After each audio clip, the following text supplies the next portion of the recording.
తాకట్లో ఉన్న బంగారాన్ని విడిపించి ఆ రోజున మార్కెట్ ధర కట్టి మిగిలిన డబ్బును మీకు అందిస్తుంది కొమ్మూరి గోల్డ్.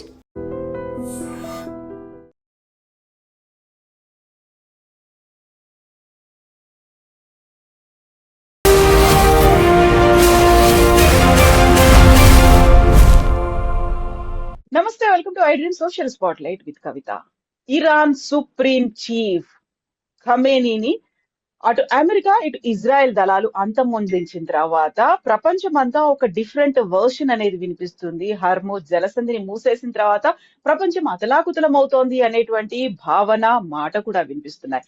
బట్ ఎందుకని ఖమేనీని టార్గెట్ చేశాయి అమెరికా, ఇజ్రాయెల్ దళాలు? ఆ తర్వాత ఏం జరగబోతోంది? ఖమేనీని కొంతమంది హీరోగా ఎందుకు అభివర్ణిస్తున్నారు? ఖమేనీ చేసినటువంటి తప్పేంటి? మనతో పాటుగా ఉన్నారు జియో పొలిటికల్ ఎక్స్పర్ట్ గిరిధర్ మామిడి గారు. హలో అండి, నమస్తే. నమస్తే అమ్మా. నమస్తే మీకు, మీ ప్రేక్షకులకు నా నమస్కారాలు అమ్మా. థ్యాంక్ యూ సో మచ్ అండి. ఎలా ఉన్నారు మీరు? ఐఎమ్ గుడ్ అమ్మా. How about you? I'm good అండి, I'm doing good. Thank you so much. ప్రపంచం ఏమవుతోంది ఖమేనీ పోయిన తర్వాత? ఏమి అవ్వదమ్మా. చాలా మంది వస్తారు, చాలా మంది పోతారు. ప్రపంచం అలాగే ఉంటుంది. హిట్లర్ వచ్చి వెళ్ళిపోయాడు, ఏమీ అవ్వలేదు. చంద్రగుప్త మౌర్యుడు వచ్చి వెళ్ళిపోయాడు, ఏమీ అవ్వలేదు. ప్రపంచం ఏమీ అవ్వదు. Let's not worry about it. Khamenei అన్నటువంటి వ్యక్తి కంటే ముందర ఖొమైనీ ఉండేవాడు. ఈయన పోయిన తర్వాత ఇంకొకరు వస్తారు. ఎవరికైనా జీవితకాలం ఎంత ఉంటుందమ్మా? మన ఆయుర్దాయం ఎంత ఉంటుంది? 80 ఏళ్ళు, 90 ఏళ్ళు, మా అంటే 100 ఏళ్ళు బతుకుతారు.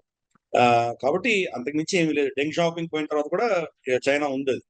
కాబట్టి పెద్ద వరి అవ్వాల్సింది లేదు. కానీ ఏమవుతుందంటే ఇది ఒక వ్యక్తి కాదు, ఒక వ్యవస్థ. ఆ వ్యవస్థకి సంబంధించినటువంటి అతను రిప్రజెంటేటివ్ కాబట్టి ఆ వ్యవస్థ రియాక్ట్ అవుతుంది. చాలా కాలంగా ఆల్మోస్ట్ 1000 సంవత్సరాలుగా ఉన్నటువంటి వివాదం ఏదైతే ఉందో దాని ప్రతీకగా ఆయన నిలబడ్డాడు. అంతేగాని వ్యక్తిగతంగా ఆయనని పెద్ద మనం కన్సిడర్ చేయాల్సిన అవసరం లేదు. ఇది ఉన్నది 1000 సంవత్సరాలుగా వస్తున్నటువంటి సున్నీ షియా డివైడ్ ఏదైతే ఉందో దాంట్లో షియా ప్రపంచానికి అతను నేతృత్వం వహించి అతను నిలబడ్డాడు. 10 ఏళ్ళు ఖొమైనీ ఉండేవారు. అతను వెళ్ళిపోయిన తర్వాత ఖమేనీ ఇప్పుడు అతను దానికి ప్రతీకగా నిలబడ్డాడు ఆయన. సో వీళ్ళు మొత్తం రెజిమ్ అంతా కూడాను షియాలకు భరోసాగా, షియాల యొక్క శక్తిగా నిలబడినటువంటి పరిస్థితి. అందుకని ఈ రోజు షియాలు రియాక్ట్ అవుతారు. ఎక్కడ చూసినా అదే పరిస్థితి. మన కరాచీలో చూస్తే కనుక యుఎస్ కౌన్సిలేట్ మీద దాడులు చేసింది షియా నిరసనదారులే. అలాగే గిల్గిట్ లో, పాకిస్తాన్ లో, అక్కడ కూడా వాళ్ళు నిరసన బయటికి వెళ్తా ఉంటే కనుక యుఎన్ ఆఫీస్ మీద దాడి చేశారు వాళ్ళు. కాల్పుల్లో అక్కడ కూడా 7 మంది చనిపోయారు. మనకు కూడా చూస్తే ఇక్కడ కార్గిల్లో విపరీతమైన పెద్ద ఎత్తున ర్యాలీలు జరుగుతున్నాయి షియాల్ మెజారిటీ ఉన్నటువంటి ప్రాంతంలో. అలాగే ఈవెన్ శ్రీనగర్ లో కూడా ర్యాలీలు చేశారు వాళ్ళు. హైదరాబాద్ లో, లక్నోలో, అంటే దేశవ్యాప్తంగా షియాలు, అలాగే ప్రపంచవ్యాప్తంగా షియాలు. గ్రీస్ లో వాళ్ళు ర్యాలీలు చేశారు.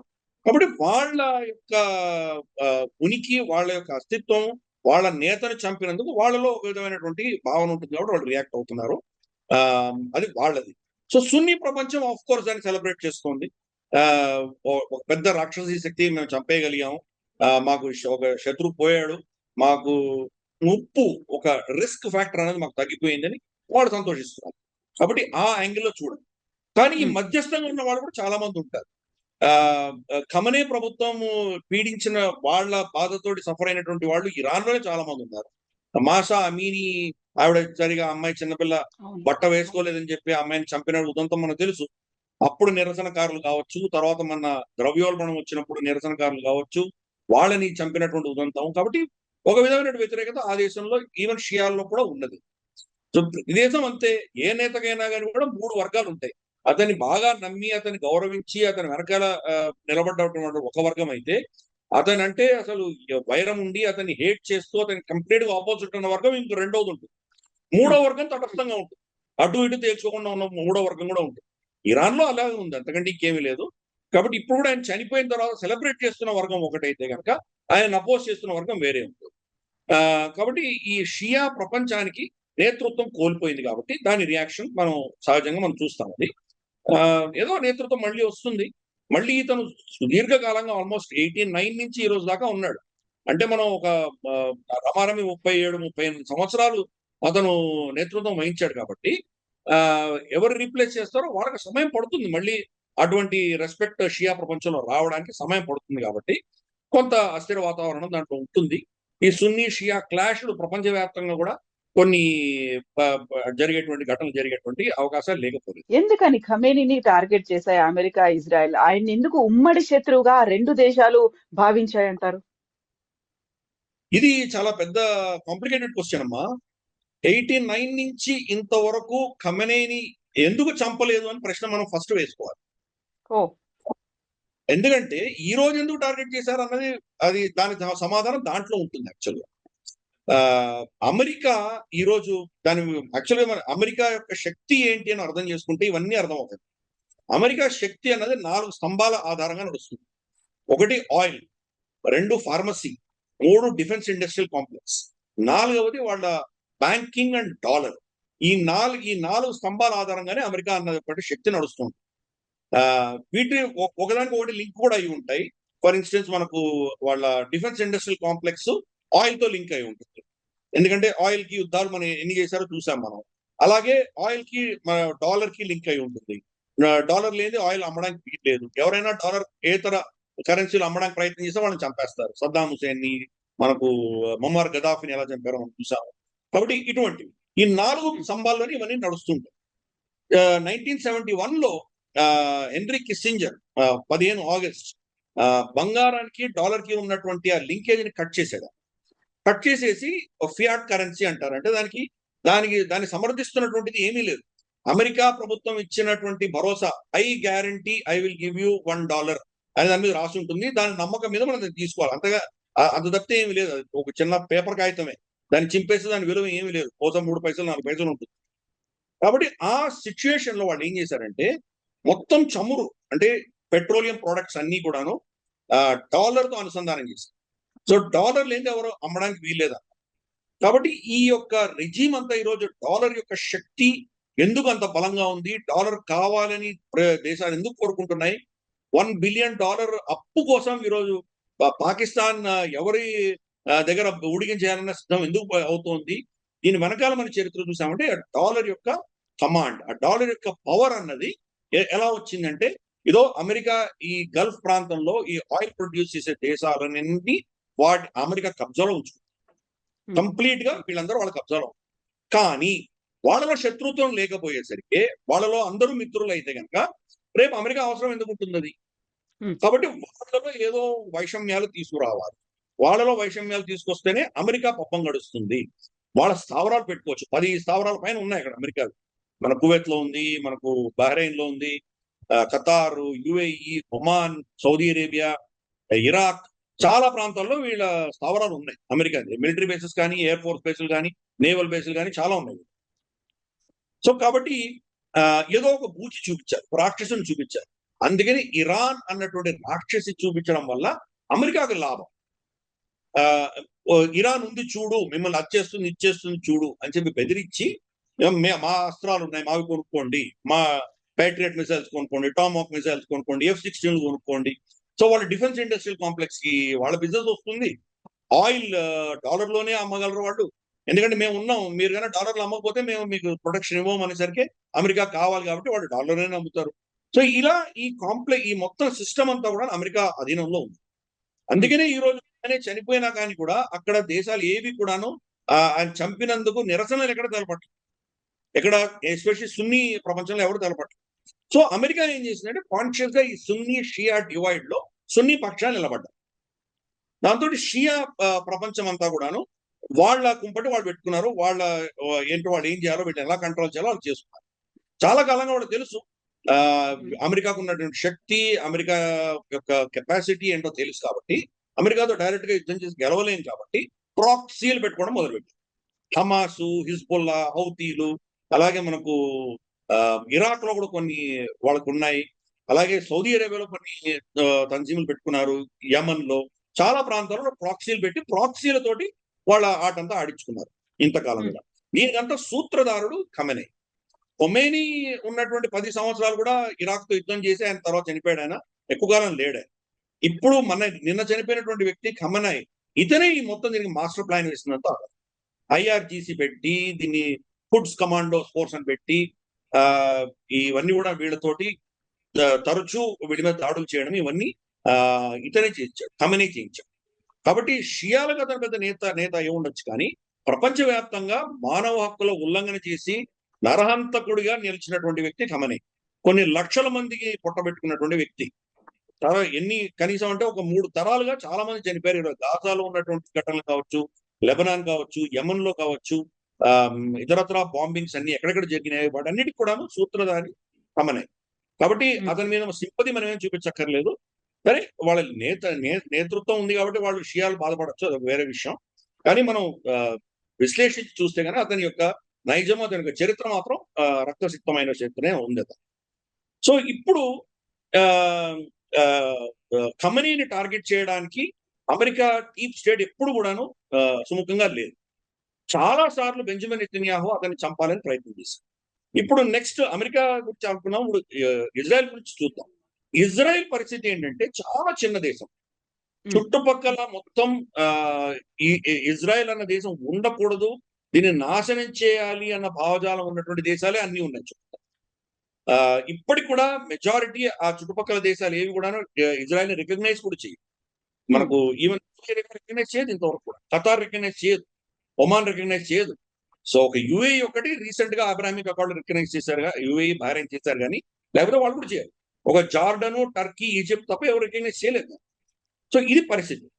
సో వీళ్ళ భావజాలంలో ఏంటంటే వాళ్ళ ఖురాన్ లో, హదీస్ లో రాసి ఉంది, యోధులు జ్యూస్ ఎక్కడ కనిపిస్తే అక్కడ వాళ్ళని చంపండి అని రాసింది అని వాళ్ళు చెప్తున్నారు. ఒక రాయి వెనకాల, చెట్టు వెనకాల ఒక యహూదీ జ్యూ దాచిపెట్టుకుంటే రాయి, చెట్టు నోరు తెరిచి ముస్లింకి అంటే దీన్ అంటే వాళ్ళ నమ్మేటువంటి వాళ్ళకి ఎలుగెత్తి చాటుతాయి, అవి నా వెనకాల జ్యూ దాచిపెట్టుకున్నాడు వచ్చి చంపు అని చెప్తాయని వాళ్ళ గ్రంథాల్లో రాస్తుంది. కాబట్టి ఈ హేట్రెడ్ ఫర్ జ్యూస్ అనేది డాక్ట్రినల్. అదేదో వీళ్ళు వాళ్ళ మీద ఏదో సతాయించారనో, మానవ హక్కుల ఉల్లంఘన చేశారనో, లేదా వీళ్ళని పీడించారనో అవి కానే కాదు. ఇది కొన్ని వందల సంవత్సరాలుగా వీళ్ళని చంపాలి అన్నటువంటిది వాళ్ళ మత సిద్ధాంతాల్లో ఉన్నది. కాబట్టి ఆ హేట్రెడ్ అన్నది చాలా డీప్ గా ఉంది. ఇది ఒక ముస్లిమ్స్కే కాదు, క్రిస్టియన్స్ కూడా ఉంది. జీసస్ క్రైస్ట్ క్రూసిఫికేషన్ కి కారకులు వీళ్లే, అతని సిలువ చెప్పింది జ్యూసే అని వాళ్ళు నమ్మారు. త్రికరణ శుద్ధిగా వాళ్ళ బైబిల్ని నమ్మేటువంటి వాళ్ళు జూ హేట్రెడ్ అన్నది వాళ్ళకు. అందుకని యాంటీ సెమెటిజం అన్నది యూరోప్ లో చాలా కాలంగా ఉంది. సరే హిట్లర్ మనకు అంతే తెలుసు, కానీ హిట్లర్ కంటే ముందర కూడా వాళ్ళ దేశాలలో ఏ చిన్న గొడవ వచ్చినా ముందు జ్యూస్ పట్టి చంపేవాళ్ళు. ఫర్ ఇన్స్టెన్స్ అక్కడ ఏదో కొలరా లాంటి మహమ్మారి వచ్చిందంటే జ్యూస్ అందరిని తీసుకొచ్చి వాళ్ళ ఊరి మధ్యలో తగలబెట్టేవాళ్ళు. అలా ఉండేది. సో ఈ హేట్రెడ్ అన్నది రెండు అబ్రాహమిక్ మతాల్లో ఉంది, క్రిస్టియానిటీలో ఉంది, ఇస్లాంలో ఉంది. రెండు మతాల్లో కూడా జూయిష్ హేట్రెడ్ అని ఉంది. కాబట్టి ఇజ్రాయెల్కి ఏంటంటే చాలా చిన్న దేశం, వాళ్ళు బతకాలంటే ప్రతి యుద్ధము వాళ్ళు గెలిచి తీరాలి. ఒక్క యుద్ధం ఓడిపోయినా ఆ దేశం ఉండదు, ఆ ప్రజలు ఉండరు, అందరికి చెప్పేస్తారు. కాబట్టి వాళ్ళ శక్తిని పెంచుకుంటూ పోయారు. ఎంత శక్తిని పెంచుకున్నారంటే అఫ్ కోర్స్ వాళ్ళు చిన్న దేశం కాబట్టి అంత వాళ్ళు చేయలేరు కాబట్టి అమెరికాతో అనుసంధానం చేశారు. అమెరికా ఎస్టాబ్లిష్మెంట్ ని కంప్లీట్ గా వాళ్ళ పాలసీలు అంతా వీళ్ళ అధీనంలో పెట్టుకున్నారు. ఇజ్రాయెల్ కి వ్యతిరేకంగా అమెరికాలో ఎటువంటి పాలసీ రాకుండా వాళ్ళు ఆపుకున్నారు, కంట్రోల్ చేశారు. సో అది ఒకటి, కూటమి పెట్టుకున్నారు అమెరికాతో. రెండు, ఈ చుట్టుపక్కల దేశాల్లో కూడా బాగా ఇన్ఫిల్టర్ అయిపోయి వాళ్ళ శక్తి వాళ్ళు ఏంటో వీళ్ళకి బాగా తెలుసు. కాబట్టి వాళ్ళు శక్తి పెరగకుండా వాళ్ళని ఆపేస్తారు. పొరపాటు ఎవరైనా న్యూక్లియర్ టెస్టింగ్ చేసుకోవడానికి ప్రయత్నం చేస్తే వాళ్ళని చంపేస్తారు. మొసాద్ వెళ్తుంది, వాళ్ళని ఏదో ఆపరేషన్ చేస్తుంది, వాళ్ళని చంపేస్తారు. ఇరాన్ లో కనీసం అంటే ఒక 70-80 మంది సీనియర్ న్యూక్లియర్ సైంటిస్ట్ చచ్చిపోయారు. ఎలా చచ్చిపోయారో ఒకటి తెలియదు. రేడియేషన్ తో చనిపోయారు, ఎక్కడో రోడ్లో వెళ్తుంటే ఏదో బాంబు పేలి చచ్చిపోయారు, ఏదో విధంగా చనిపోయారు. కాబట్టి ఇజ్రాయెల్ దాని చుట్టుపక్కల దేశాల్లో ఎవరికి కూడా ఇజ్రాయెల్ కంటే బలం వస్తుంటే వాడు చూసి ఊరుకోరు. ఇజ్రాయెల్ కంటే బలోపేతమవుతున్న దేశాలన్నింటినీ టార్గెట్ చేస్తారు, దాన్ని నాశనం చేస్తారు. అది వాళ్ళ అజెండా. బెంజమిన్ నెతన్యాహు ప్రకారం దాని చుట్టుపక్కల మేజర్ థ్రెట్స్ ఏవైతే ఉన్నాయో, సిరియాలో బషర్ అల్ అసాద్ కావచ్చు, లేదా మనకు సద్దాం హుసేన్ కావచ్చు, మన ముమార్ గదాఫీ కావచ్చు, లేదా మనకు ఖమేనీ కావచ్చు, వీళ్ళని తీసేయాలి అని చాలా కాలంగా ప్లాన్ చేశాడు. సద్దాం హుసేన్ తీయగలిగాడు. సద్దాం హుసేన్ కూడా జార్జ్ బుష్ ను వాడుకున్నారు ఇజ్రాయెలైట్స్. అక్కడ నిజంగా వెపన్స్ ఆఫ్ మాస్ డిస్ట్రక్షన్ అన్నారు, ఎక్కడుంది అక్కడ వెపన్స్ లేవు, డిస్ట్రక్షన్ లేదు, ఏమీ లేదు. ఏదో బూచి చెప్పారు, అతన్ని తీసేయాలని నిర్ణయించుకున్నాడు కాబట్టి తీయించేశాడు అంతే. అలాగే బషర్ అల్ అసాద్ 2011లో ఒబామా స్టార్ట్ చేసిన ప్రోగ్రామ్ ఏదో 2024లో అతను వెళ్ళిపోవచ్చు. అంటే ఇంతకాలం పట్టింది అది తీయడానికి. ఎందుకు తీశారు? ఆ దేశంలో వీళ్ళు ఎందుకు ఇంటర్ఫియర్ అయ్యారు? ఆ దేశంలో ఒక 10 సంవత్సరాలు 15 సంవత్సరాలు మారణకాండ, విధ్వంసము, రక్తపాతం ఎందుకు వచ్చింది అది? బషర్ అల్ అసాద్ గతంలో వీళ్ళెవ్వరు కూడా పెద్ద గొప్ప నేతలేం కాదు, గాంధేయవాదులు కాదు. వాళ్ళందరూ క్రూరులే. ప్రతి నియంత క్రూరుడే. మొహమ్మద్ బిన్ సల్మాన్ తక్కువ తిన్నాడా? ఖషోగిని చంపాడు కదా అక్కడ టర్కీ ఎంబసీలో. కాబట్టి వీళ్ళందరూ అదే పాపత్తే. కాబట్టి అది కాదు అక్కడ. ఒక స్టేబుల్ గా ఉన్నటువంటి దేశాన్ని వీళ్ళు డిస్టర్బ్ చేశారు. సద్దాం హుసేన్ ఉన్నంత వరకు కూడా సెక్యులర్ గా ఉండేది అక్కడ. హిందువులు వెళ్ళేవాళ్ళు, అందరూ గురుద్వారాలో మన పూజ చేసుకునేవాళ్ళు, అందరూ చేసుకునేవాళ్ళు. క్రిస్టియన్స్ హాయిగానే ఉండేవాళ్ళు. పార్టీలు జరుగుతుండేవి. ఒక వెస్టర్నైజ్డ్ సొసైటీ తయారు చేశారు. ఈవెన్ మహిళలు కూడా బుర్ఖాలు లేవు, ఏం లేవు, వాళ్ళు మామూలుగా మోడర్న్ డ్రెస్సులు వేసుకునేవాళ్ళు. సో అటువంటి రెజిమ్ వీళ్ళు తీసేశారు. సో బెంజమిన్ నెతన్యాహు తర్వాత ఇజ్రాయెల్ ఆలోచన ఏంటంటే, చుట్టుపక్కల ఏ రెజిమ్ లో కూడా స్థిరత ఉండకూడదు, అస్థిర వాతావరణం ఉండాలి, స్థిరంగా ఉండకూడదు, వీళ్ళకి శక్తి ఉండకూడదు, ఎవరు కూడాను ఇజ్రాయెల్ ని ఛాలెంజ్ చేసి వాళ్ళ సెక్యూరిటీకి భంగం కలిగించేటువంటి పరిస్థితికి రాకూడదు అన్నది వాళ్ళ ప్లాన్. చాలా కాలంగా ఖమనీని తీసేయాలి అని చెప్పి వాళ్ళు ప్రయత్నం చేస్తుంటే, ఇందాక ఫస్ట్ చెప్పినట్లు అమెరికా ఇంట్రెస్ట్, ఇరాన్ కనుక తీసేస్తే కనుక అమెరికా ఇంట్రెస్ట్ దెబ్బ తగులుతాయి కాబట్టి పర్మిషన్ ఇవ్వలేదు. ఓకే. ఇంతవరకు ఇవ్వలేదు. ఈ ఆఖరికి జో బైడెన్ లాస్ట్ వీళ్ళు పెద్ద యుద్ధం చేసినప్పుడు జో బైడెన్ కూడా పర్మిషన్ ఇవ్వలేదు. హమాస్ యుద్ధం చేస్తున్నప్పుడు ఖమనీని చంపడానికి పర్మిషన్ ఇవ్వలేదు. డొనాల్డ్ ట్రంప్ కూడా మొన్న లాస్ట్ ఇయర్ జరిగినటువంటి యుద్ధంలో 12 రోజుల యుద్ధంలో కూడా ఖమనీని తీసేస్తామో పలానా బక్కర్లో ఉన్నాడు మాకు తెలుసు అని ఇజ్రాయెల్ చెప్తే కూడా పర్మిషన్ ఇవ్వలేదు. నీకు కావాల్సిన న్యూక్లియర్ ఫెసిలిటీని బాంబ్ చేయాలి కదా, నేను వస్తాను అని చెప్పి B-2 బాంబర్స్ వెళ్ళి ఆ మదర్ ఆఫ్ ఆల్ బాంబ్స్ ఫార్దోలో వేసి దాన్ని పీల్చారు అమెరికా. ఇంకంతే, ఖమనీ గురించి పట్టించుకోవద్దు, నువ్వు వదిలేయ అని అమెరికా చెప్పింది. అమెరికా డీప్ స్టేట్ కి ఖమనీ ఈ రెజిమ్ ని తీయడం ఇష్టం లేదు. ఇది మనం అర్థం చేసుకోవాలి. చాలా చెప్తారు బయట, శ్రీరంగ నీతులు చాలా చెప్తారు, కానీ అది ఒక పూచి కావాలి వాళ్ళు. అది ఉన్నంత వరకే వాళ్ళు అక్కడ ఉండగలరు. కాబట్టి అది చేశారు. బెంజమిన్ నెతన్యాహు ఎంతో కాలంగా ట్రై చేస్తూ డొనాల్డ్ ట్రంప్ దొరికాడు. డొనాల్డ్ ట్రంప్ ఏంటంటే అతనికి హెడ్లైన్స్ కావాలి, ప్రతిరోజు ఒక హెడ్లైన్ కావాలి, దాన్ని ఇంద్రుడు చంద్రుడు అని పొగడాలి. అందుకని కొన్ని నెలల క్రితం బెంజమిన్ నెతన్యాహు స్వయాన వెళ్ళి ఒక లెటర్ ఇచ్చాడు. నేను మీకు నోబెల్ ప్రైజ్ కి నామినేట్ చేస్తున్నానని చెప్పి లెటర్ ఇచ్చాడు. సో అతన్ని బాగా పొగిడి అందులానికి ఎక్కించి మునగ చెట్టు ఎక్కించి కూర్చోబెట్టి, ఎప్పుడు డొనాల్డ్ ట్రంప్ వీక్ గా ఉన్నాడు అంటే మనకు ఈ టారిఫ్ జడ్జిమెంట్ రావడము, ప్రపంచవ్యాప్తంగా మోహన్ చెల్లలేనటువంటి పరిస్థితి, అవమాన పరిస్థితి డొనాల్డ్ ట్రంప్ ఫేస్ చేస్తున్నప్పుడు, ఎప్స్టీన్ ఫైల్స్ లో తను చాలా సతమతం అవుతున్నప్పుడు, తన రేటింగ్స్ పడిపోయినప్పుడు, నువ్వు దీని నుంచి తప్పించుకోవాలంటే బాహ్య శత్రువు కావాలి నీకు, కాబట్టి ఇరాన్ మీద మనం చేద్దాము అని చెప్పి అక్కడ అతన్ని ప్రోత్సహించాడు. పెంటగన్ దగ్గర నుంచి తీసుకుని, నేటో దగ్గర నుంచి తీసుకుని, వెస్ట్ ఏషియాలో ఉన్న అలైస్ కానీ అందరూ కూడా ఇరాన్ మీద యుద్ధం చేయొద్దు అని చెప్పారు. కానీ బెంజమిన్ నెతన్యాహు అతన్ని ఈ ట్రాప్ లో పడేసి అద్భుతమైనటువంటి దౌత్యపరమైనటువంటి ఒక స్ట్రాటజీ పన్నేసరికి ఆ ట్రాప్ లో డొనాల్డ్ ట్రంప్ పడ్డాడు. డొనాల్డ్ ట్రంప్ వాడు నిజంగా అమెరికా యుద్ధానికి వెళ్ళాలంటే వాళ్ళ కాంగ్రెస్ పర్మిషన్ తీసుకున్నాడా? తీసుకోకుండా వెళ్ళాడు కదా. 2 యునైటెడ్ నేషన్స్ సెక్యూరిటీ కౌన్సిల్లో చర్చించవలసింది, అది చర్చ ఏం జరగలేదు. ఏమి జరగకుండా యుద్ధానికి వెళ్ళాడు. అందుకని దానికి ఏం చేశారంటే ఫస్ట్ వేవ్ ఆఫ్ అటాక్స్ అన్ని కూడాను ఇజ్రాయెల్ చేసింది. ఇజ్రాయెల్ ఎనివే ఎవరు ఇష్టపడనటువంటి దేశం కాబట్టి మీరు యునైటెడ్ నేషన్స్ సెక్యూరిటీ కౌన్సిల్లోనో జనరల్ అసెంబ్లీలోనో ఇంకో 4 తీర్మానాలు వేయండి, వాళ్ళకి ఏం దానివల్ల ఏం డిఫరెన్స్ ఉండదు, వాళ్ళు చేస్తే వాళ్ళు చేస్తారు. వాళ్ళ దేశ రక్షణ కోసం ఖమనీని తీయదలుచుకున్నారు కాబట్టి వాళ్ళు అటాక్ చేశారు. ఫస్ట్ వేవ్ ఆఫ్ అటాక్ లోనే ఖమనీ చనిపోయాడు. ఆ ఫస్ట్ వేవ్ ఆఫ్ అటాక్ చేసిందే వీళ్ళు చేశారు. కానీ డొనాల్డ్ ట్రంప్ హెడ్లైన్స్ కావాలి కదా, అందుకని అది ఇజ్రాయెల్ అనౌన్స్ చేయకుండా డొనాల్డ్ ట్రంప్ ఇచ్చేసి, డొనాల్డ్ ట్రంప్ మేమే చేసాం. ఇన్ఫాక్ట్ డొనాల్డ్ ట్రంప్ ఇచ్చిన స్టేట్మెంట్ లో ఇక్కడ ఇజ్రాయెల్ పేరు చెప్పలేదు. ఫస్ట్ మా యొక్క కెపాసిటీ తోటి మేమే ఇల్లు కొట్టాము అని డాంబికాలని చూసాం. సో డొనాల్డ్ ట్రంప్ ని ఎఫెక్టివ్ గా వాడుకున్నాడు బెంజమిన్ నెతన్యాహు ఇతన్ని తీయడానికి. దీనివల్ల టాక్టికల్ గా ఈ రోజు ఏదో అచీవ్ చేసి ఉండొచ్చేమో, అతన్ని తీసేసి ఉండొచ్చు, కానీ స్ట్రాటజిక్ గా దీర్ఘకాలీనంగా అమెరికా దెబ్బతింటుంది.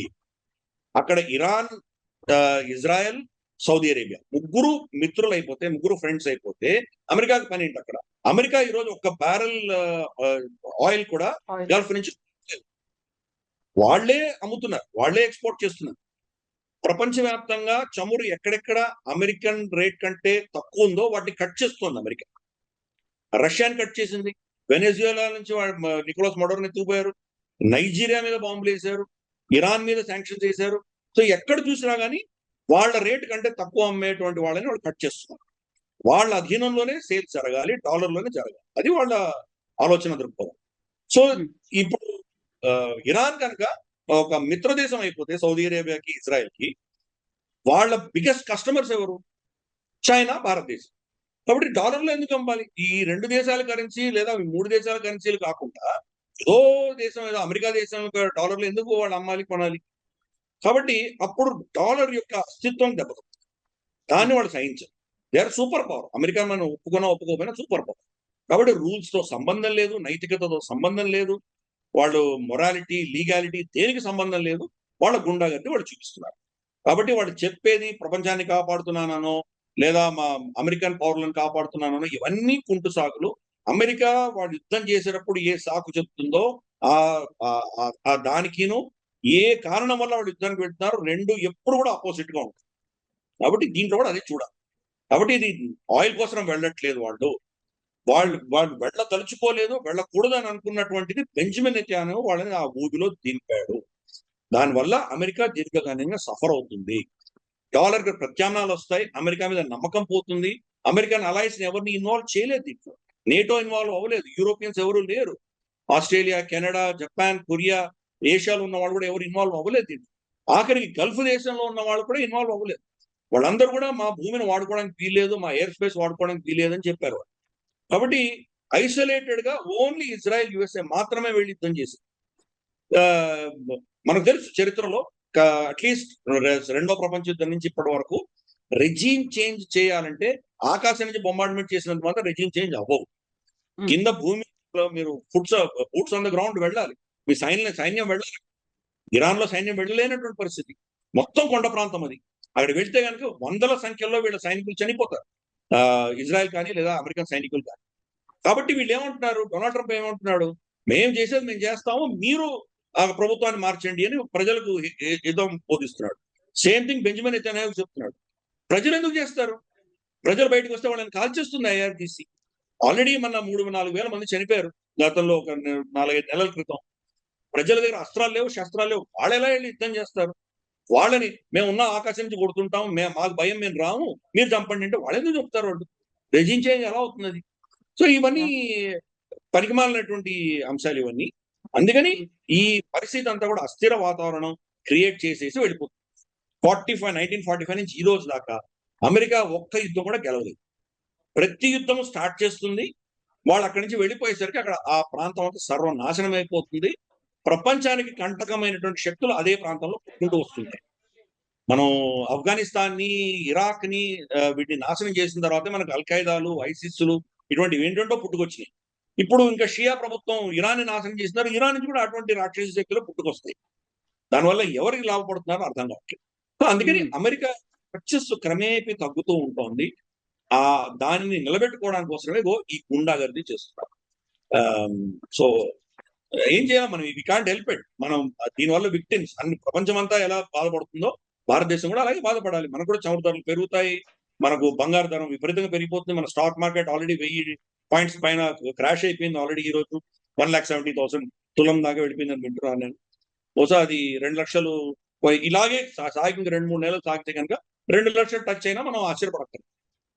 సో అందుకని స్థిర వాతావరణం అన్నది దీని వల్ల మేము ఏదో లాభపడతామని అనుకుంటున్నారు, కానీ అమెరికా ఎప్పుడు కూడా టాక్టికల్ గానే ఆలోచన చేస్తుంది, స్ట్రాటజిక్ గా ఆలోచన చేయలేరు వాళ్ళు.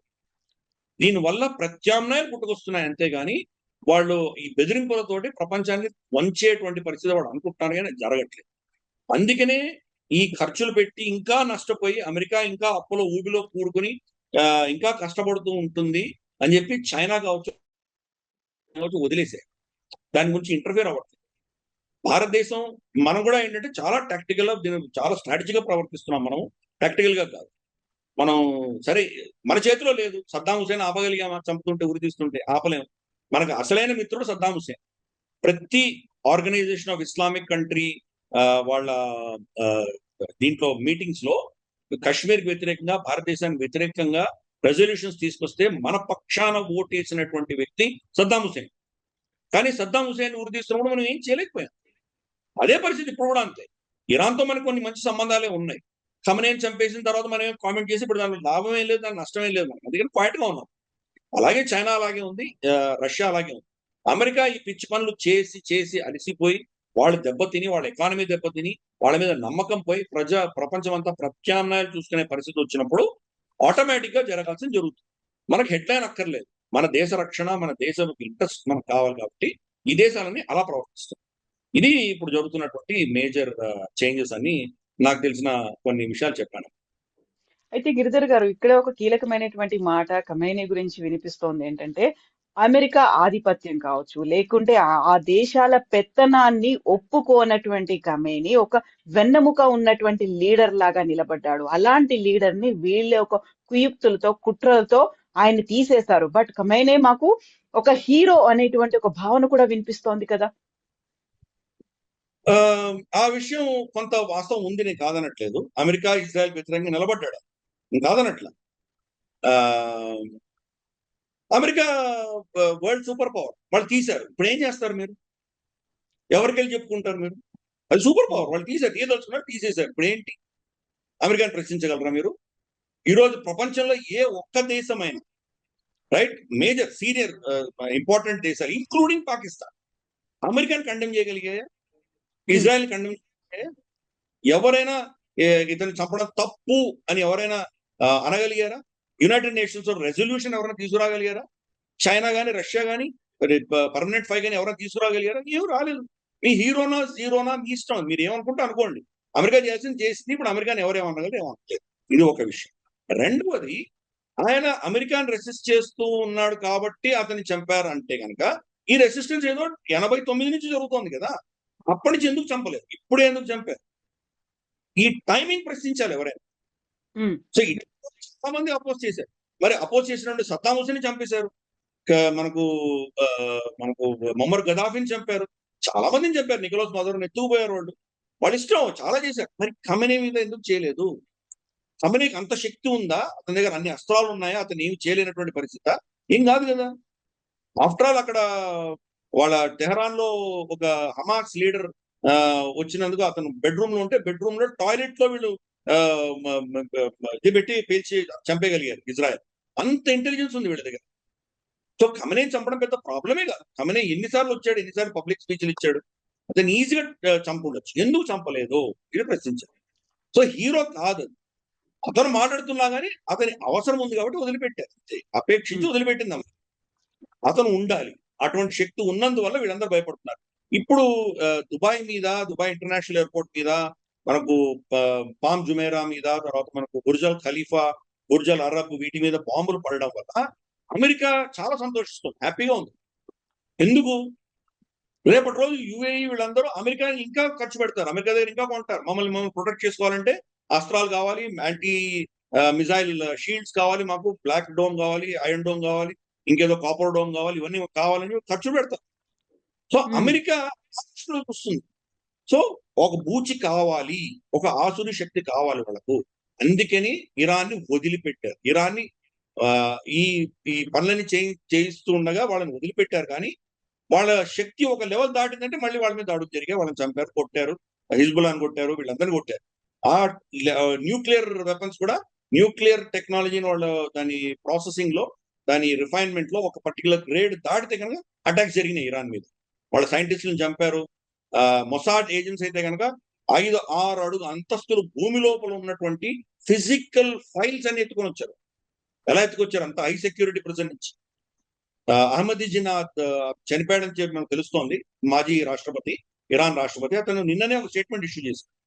మేము మొసాద్కు వ్యతిరేకంగా, మొసాద్ ఏం చేస్తోంది మన దేశంలో, మొసాద్ ఏజెంట్స్ ఎవరు ఉన్నారు అని కనుక్కోవడానికి ఒక స్పెషల్ సెల్ పెట్టాం మేము.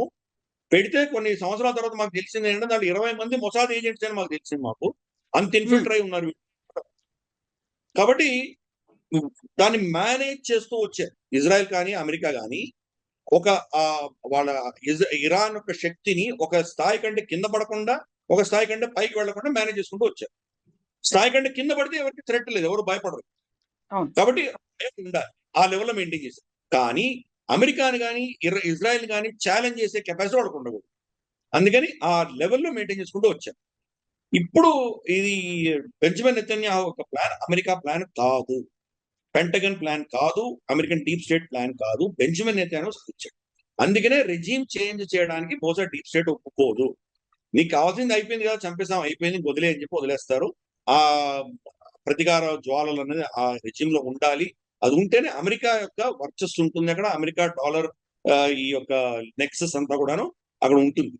కాబట్టి ఖమెనీ హీరోనా జీరోనా ఎవరి ఇష్టం వాడు ఏం మాట్లాడుకున్నా కానీ కూడా ఖమెనీ ఇంతవరకు ఎందుకు బతుకున్నాడు అన్న ప్రశ్న వేసుకుంటే దానికి సమాధానం వస్తుంది. ఎస్ గిరిధర్ గారు, థ్యాంక్ యూ సో మచ్ అండి. థ్యాంక్ యూ సో మచ్, చాలా బాగుంది మీ ఎక్స్ప్లెనేషన్. థ్యాంక్ యూ అండి.